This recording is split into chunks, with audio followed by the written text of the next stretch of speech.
Hi hello welcome to అవి cinematic world YouTube channel. బుల్లితెర super star అయిన getup scene హీరోగా, అంకితా కరత్ హీరోయిన్గా నటించిన చిత్రం రాజు యాదవ్. అయితే ఈ మూవీ ఈ రోజే రిలీజ్ కావడం జరిగింది.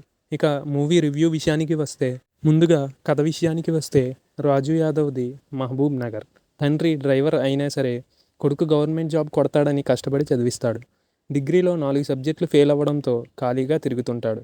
క్రికెట్ ఆడేటప్పుడు కార్క్ బాల్ తగడంతో ఆర్ఎంపీ డాక్టర్ తెలిసి తెలియకుండా కుట్లు వేయడంతో ముఖం ఎప్పుడూ నవ్వుతూ ఉన్నట్టు ఉంటుంది. అలా ఉండగా స్నేహితుడు లవ్ మ్యారేజ్ చేసుకున్నాడని పోలీస్ స్టేషన్కి వెళితే స్వీటీ కనిపిస్తుంది. ఆమెను ప్రేమిస్తాడు. స్వీటీకి హైదరాబాద్లో ఉద్యోగం వస్తే రాజు యాదవ్ కూడా సిటీకి షిఫ్ట్ అవుతాడు.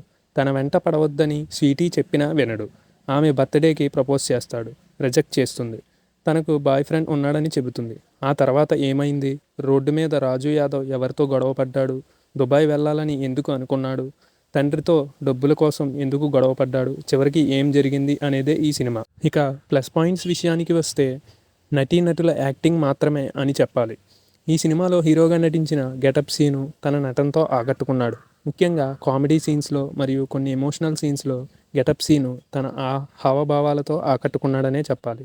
ఇక హీరోయిన్గా నటించిన అంకితా కరత్ కూడా తన నటనతో పాటు అందంతోనూ ఆకట్టుకుంది. ఇక మైనస్ పాయింట్స్ విషయానికి వస్తే, రాజు యాదవ్ కాన్సెప్ట్ పరంగా ఓకే అని, కానీ ఆ కథలో బలమైన సన్నివేశాలు లేవు. అసలు ఆ ముఖానికి క్రికెట్ బాల్ తగలడం అనేది పక్కన పెడితే కథలో కొత్తదనం లేదు.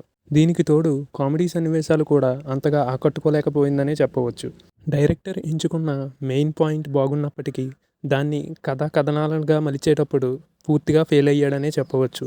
ఇక ఈ మూవీలో రిపీటెడ్ సీన్స్ కూడా చాలా ఎక్కువైపోయాయనే చెప్పవచ్చు. ఇక మెయిన్ క్యారెక్టరైజేషన్స్ క్లైమాక్స్లో ఇంట్రెస్టింగ్గా అనిపించినప్పటికీ సినిమా మొత్తం వచ్చేసరికి ఆ క్యారెక్టరైజేషన్స్కి క్లారిటీ మిస్ అయ్యిందని చెప్పవచ్చు.